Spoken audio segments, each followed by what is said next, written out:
ગુજરાતમાં અત્યારે એક તરફ જોવા જઈએ તો પેટ્રોલ ડીઝલની અછત છે ને એવામાં ખેડૂતો જે છે તે પેટ્રોલ પંપ પર પહોંચતા હોય છે, ત્યાં પહોંચીને કેરબામાં પોતાનું પેટ્રોલ ભરાવતા હોય છે અને કલાકો કલાકો સુધી લાઈનોમાં ઊભા રહેતા હોય છે.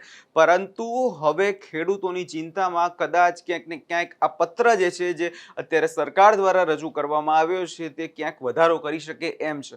શું છે સમગ્ર મામલો, તેના વિશે વિગતે ચર્ચા કરીએ. નમસ્કાર, હું છું પ્રથમ મોદી, આપ જોઈ રહ્યા છો નિર્ભય ન્યૂઝ. ગુજરાતમાં પેટ્રોલ અને ડીઝલની અત્યારે અછત સર્જાઈ ગઈ છે. અછત જોવા જઈએ તો અત્યારે ખેડૂતો અને લોકોને અછત લાગી રહી છે, પરંતુ સરકાર ક્યાંક ને ક્યાંક આ વાત માનવા તૈયાર નથી. તૈયાર એટલે નથી કેમ કે સરકાર એવું કહી રહી છે કે અમારે ત્યાં તો પેટ્રોલ ડીઝલનો પૂરેપૂરો જથ્થો ઉપલબ્ધ છે, ખેડૂતોએ કોઈ પણ પ્રકારની ચિંતા કરવાની જરૂર નથી. પરંતુ આ જ બધાની વચ્ચે અત્યારે સરકાર દ્વારા એક આ પરિપત્ર જે છે રજૂ કરવામાં આવે છે અને આ પરિપત્ર કદાચ ખેડૂતો માટે ચિંતાજનક પણ હોઈ શકે છે. સૌ પહેલા એ પરિપત્રની જો વાત કરીએ તો અત્યારે ગાંધીનગરથી આ રજૂ કરવામાં આવ્યો છે અને અન્ન નાગરિક પુરવઠા કચેરી દ્વારા આ પત્ર જે છે રજૂ કરવામાં આવ્યો છે. પત્રની વાત કરીએ તો હાલમાં સોશિયલ મીડિયા અથવા અન્ય માધ્યમો દ્વારા ફેલાવવામાં અફવાઓથી રાજ્યમાં કોઈ સ્થળે પેટ્રોલ અને ડીઝલનું પેનિક બાઇંગ શરૂ થઈ ગયું છે. પેનિક બાઇંગના કારણે અત્યારે આપણે જોઈ રહ્યા છે લોકો લાઈનો લગાવીને ઊભા રહ્યા છે, પરંતુ લોકોને ત્યાં અત્યારે પેટ્રોલ નથી મળી રહ્યું. કેમ કે આજના કારણે ગુજરાતમાં રાજ્યમાં પેટ્રોલ અને ડીઝલનો પૂરતો સ્ટોક ઉપલબ્ધ છે. રાજ્યના તમામ જે ડેપો અને રિફાઇનરી દ્વારા પેટ્રોલ પંપ પર નિયમિત રીતે ઈંધણ પહોંચાડવામાં આવી રહ્યું છે. પરંતુ સમગ્ર પરિસ્થિતિમાં પેટ્રોલ પંપથી જે વેચાણ કરવામાં આવતા પેટ્રોલ તથા ડીઝલનો જથ્થો છે તે ખોટી રીતે સંગ્રહ ન થાય તેના માટે આજથી જ નીચે મુજબ સૂચનાઓ અને પરિપત્રિત કરવામાં આવી રહી છે.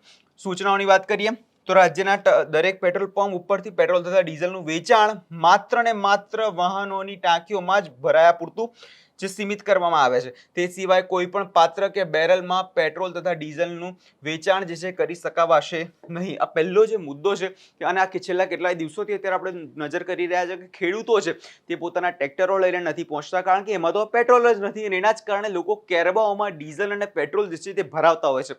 પરંતુ હવે સરકારને કદાચ આ વાત ક્યાંક ખૂંચી રહી છે અને જે લોકો જે લાઈનો લગાવી રહ્યા છે તેને કારણે હવે અન્ન નાગરિક પુરવઠા વિભાગ દ્વારા હવે એવું રજૂ કરવામાં આવી ગયું છે કે તમારે કેરબાઓ લઈને પહોંચવાનું નહીં, ખાલી માત્ર જે ટાંકીઓ છે તેની અંદર જ પેટ્રોલ અને ડીઝલ જે છે પૂરી દેવામાં આવશે. થોડા સમય પહેલા તમને યાદ હશે એક વિડીયો સોશિયલ મીડિયામાં ખૂબ વાયરલ થયો હતો, જેની અંદર સરકારી વાહનો માટે જે પેટ્રોલ ડીઝલ ભરાવાનું હોય તેના માટે જ કેરબા અને ડીઝલનો ઉપયોગ થતો હતો. જે કેરબાઓ લઈ લઈને ત્યાંથી ગાડીઓ પહોંચતી હતી ને કેરબાઓમાં પેટ્રોલ ભરવામાં આવતું હતું. તો હવે જ્યારે ખેડૂતો જ આ વસ્તુ કરતા હોય છે ત્યારે સરકારને એવી તો શું તકલીફ ઊભી થાય છે? કેમ કે એક બાજુ જ્યારે સરકાર કોઈ વસ્તુ કરે ત્યારે બધા નિયમો બરાબર છે, પરંતુ જ્યારે કોઈ સામાન્ય નાગરિક હોય એ કોઈ કઈ રીતે પેટ્રોલ ડીઝલ કેરબામાં ભરાવે તો સરકારને શા માટે એ કણાની જેમ ખૂંચતું હોય છે. બીજા મુદ્દાની વાત કરીએ તો જો કોઈ કૃત્રિમ અછત ઊભી કરવાનો પ્રયાસ કરશે અથવા સંગ્રહખોરી કરશે તો તેમની સામે આવશ્યક ચીજ વસ્તુ અધિનિયમ જોગવાઈ અનુસાર કાર્યવાહી કરવામાં આવશે. એટલે અત્યારે સમગ્ર રાજ્યમાં જોવા જઈએ તો એવી પરિસ્થિતિ ઊભી થઈ ગઈ છે કે લોકો અત્યારે જે છે સંગ્રહ કરી રાખે છે અને તેને ડબલ ભાવમાં વેચતા હોય છે. થોડા સમય પહેલા જ કચ્છમાંથી એક બનાવ સામે આવ્યો, જેની અંદર જ્યારે ખેડૂતો પહોંચતા તો હોય છે ત્યારે તેમને ના પાડી દેવામાં આવે છે કે તમને 2000 થી વધારેનું પેટ્રોલ જે છે મળશે ને, પરંતુ તમે એ પેટ્રોલ પંપના સંચાલક છે કાં તો જે ત્યાં કામ કરી રહ્યો છે તેના ખિસ્સામાં 200ની નોટ નાખો અને તમને તમારી ગાડીમાં આખું પેટ્રોલ જે છે ભરી દેવામાં આવે છે. તો આ જે પ્રકારની પરિસ્થિતિ ઊભી થઈ છે, જે કાળા બજારી કરવામાં આવી રહી છે, એની સામું હવે સરકારે લાલ આંખ કરી દીધી છે. હવે તમામ આ વસ્તુઓ જે અત્યારે થઈ રહી છે એની સામું સરકારના પરિપત્રો રજૂ કરવામાં આવી રહ્યા છે.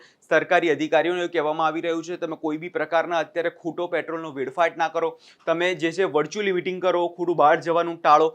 તો શું ખરેખર સરકાર અત્યારે એવું કહેતા ડરી રહી છે કે હા ભાઈ ગુજરાતમાં પેટ્રોલ અને ડીઝલની અછત છે, આપણે ખાલી ઓછો વપરાશ કરવાનો રહેશે? એક બાજુ સરકાર છે તે છાતી ઠોકીને વાત એવી કરી રહી છે ગુજરાતમાં પેટ્રોલ ડીઝલની કોઈ અછત નથી, ને તેવામાં આ જે પરિપત્રો જે છે તે રજૂ થતા હોય છે જેની અંદર લોકો હવે કરે તો કરે શું જેવી પરિસ્થિતિ અત્યારે સમગ્ર ગુજરાતમાં ઊભી થઈ ગઈ છે. કેમ કે આજે આખા પરિપત્રના બે મુદ્દાઓ પર નજર કર્યા તો એમાં આપણે ખબર જોઈ શકાય છે કે વાહનોના ટાંકીઓમાં ભરાયા પૂરતું જ સીમિત કરી આપવામાં આવશે. શા માટે બેરલ અને ડીઝલનું વેચાણ કરાવવાની ના પાડવામાં આવી રહી છે? આ સવાલ અત્યારે ચર્ચાઈ રહ્યો છે. હવે આ તમામ બાબતોને લઈ હવે આગામી દિવસોમાં નજર એ વસ્તુ પર રહેવાની છે કે સરકાર ખરેખરના કોઈ પગલાં ભરે છે કે કેમ. કેમ કે હવે જે પરિપત્રો રજૂ થઈ ગયા છે, પરિપત્રો બાદ હવે સરકાર દ્વારા શું લોકોને ખરેખરની સાચી માહિતી આપવામાં આવે છે કે કેમ તે જોવાનું રહ્યું. અને ખેડૂતોને જે કેરબા લઈ જાય છે તેમને હવે સાવચેત કરી દેવામાં આવશે, કેમ કે હવે તે લઈ ના જતા, કારણ કે હવે આ ગુનો બની જશે. આ વિષયમાં તમારો શું અભિપ્રાય છે અમને કમેન્ટ કરી ચોક્કસથી જણાવજો. અને અમારી ચેનલ નિર્ભય ન્યૂઝને લાઇક, શેર અને સબસ્ક્રાઇબ કરવાનું ભૂલશો નહીં.